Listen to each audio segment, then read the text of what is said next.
Stick shift, a driving gift that gave a young boy a lift. It's Rhyme and Reason 702. There's a rhyme and reason for your life. There's a rhyme and reason why. Hey there, Tony here, and I hope today finds you in a great mood. I hope your health is doing all right and that the day's treating you just dandy, because I'm going to take a little trip, as I do oftentimes, back in time. Get in your time-space continuum machine, and let's go back to when, well, it's about me today, so let's go back when I was about 12 or 13, all the way back to what I call the Mezzaluna phase of the 20th century. My mom, back then, forced me to endure unfathomable torture. You know, I hope none of the rest of you had to endure what I had to endure. She drove me to a quiet hillside out on the back roads of eastern Kansas, and she turned off the ignition to the 48 Chevy pickup. She opened the driver's door and stepped outside and said, "Okay, slide over behind the wheel." Now, for the sake of accuracy, it was either a 48 or a 47 Chevy pickup. I don't know. I just know I had to do it, so I did. She climbed into the passenger side, and she announced, "You're going to learn to drive a stick shift." Okay, truth be known, this wasn't really some form of unfathomable torture. In fact, I had been bugging her to teach me. Teach me how to drive a stick shift. Come on, Mom, come on. For days and weeks leading up to that moment. I was 12 or 13, and actually I was going to get a job, or some jobs actually, multiple jobs, working for some farmers who were going to have me driving their pickups and tractors and such out there on those rural, that's always a favorite word of mine, those rural Kansas farms. And so there we were. We were in this large green Chevy pickup.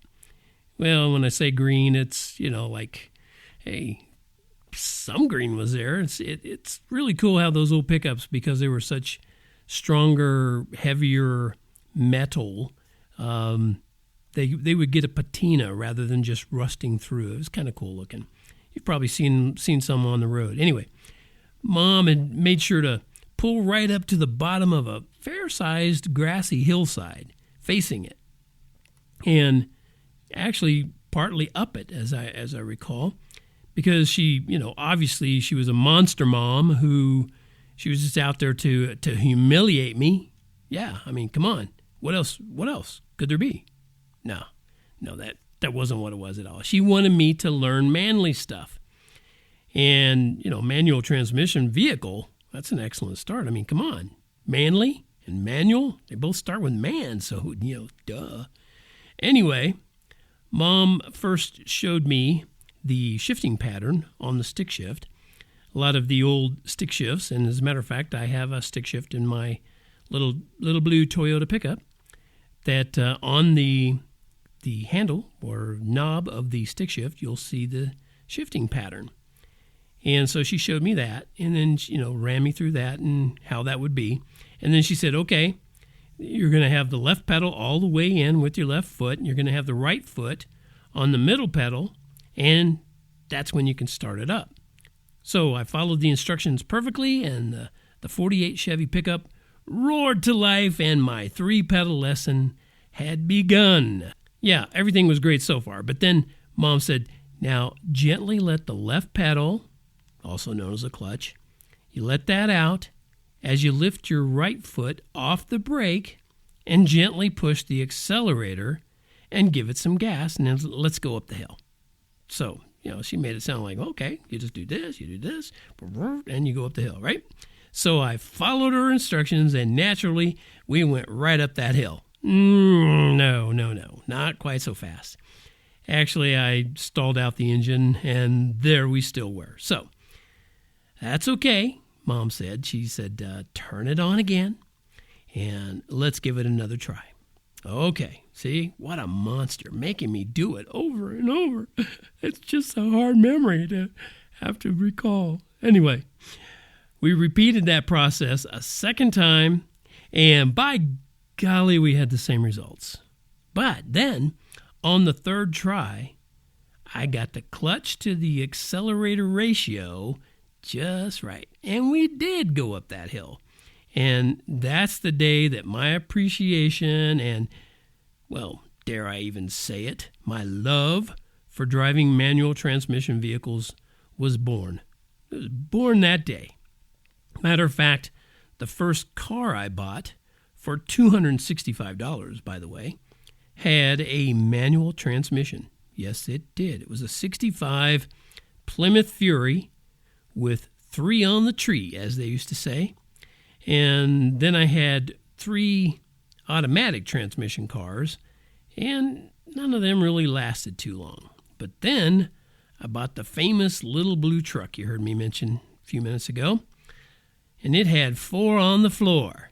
And eventually, I changed out the transmission, had 5 on the floor, which it still does. And that was now that's 5 forward gears, by the way. It also has a reverse. Yeah, it's not too antiquated. It's got a reverse. So I bought that truck in 1979, and I still drive that little blue truck. Matter of fact, if you look in the show notes, you should see little blue truck as a link to something I wrote about the little blue truck. Anyway, most people won't, maybe wouldn't even care to keep any kind of vehicle that long. But, that's just because they think it's not cool enough or modern enough or techy enough. But most people don't appreciate the craftsmanship in a vehicle that can last that long. 42 years now. 42 years this year. And most people certainly wouldn't drive something with 3 pedals, not these days. But, maybe you're not one of those people. Maybe you understand. Maybe you appreciate. Maybe you, dare I say, love. Maybe you love the feel of a stick shift and 3 pedals. If so, you know what I think? I think you deserve some swag of your own kind of swag. The T-shirt that helps you show the world that 3 pedals, no problem. Yeah, 3 pedals, no problem T-shirt. I think you ought to get one. Matter of fact, you go in the show notes, there's a link where you can go get one. And it's a cool T-shirt. I have one myself, and it's awesome. It's really cool. It's very simple. You see 3 pedals, and you see the words, 3 pedals, no problem. So I'm going to wear mine as often as I can. Matter of fact, I got it when it was still cool weather, and I'm going to get me a short sleeve version so I can wear, show that 3 pedals are no problem to me in the warm weather too, especially when I know I'm going to be around all those namby-pamby automatic cars and SUVs and pickups. Yeah, also especially when I know that I'm going to be around those delicate guys who don't know the difference between a stick shift and a chiffon shift. And I know that's not you. Not you guys who listen to this. I know that's not you, so don't take offense. I know you know the difference between a stick shift and a chiffon shift. I know you do. Okay, all right, let's end it with what the Beach Boys sang about it, okay? First gear, it's all right. Second gear, I lean right. Third gear, hang on tight. Faster. Yeah. And then, in my case, 4th gear and 5th gear. Beach Boys didn't sing about those gears. All right, that's enough goofiness for one time here, one episode of Rhyme and Reason, brought to you by TonyFunderburk.com. Thanks for tuning in. And if you know somebody, even if you're not a 3 pedals, no problem kind of person, but you know someone who is, get them some swag, man. Go right on over there, click on that link. You can go to TonyFunderburk.com // stick shift, and you can get one for them. Okay, thank you so much again. And as always, remember, life has rhyme and reason because God made you. There's a rhyme and reason.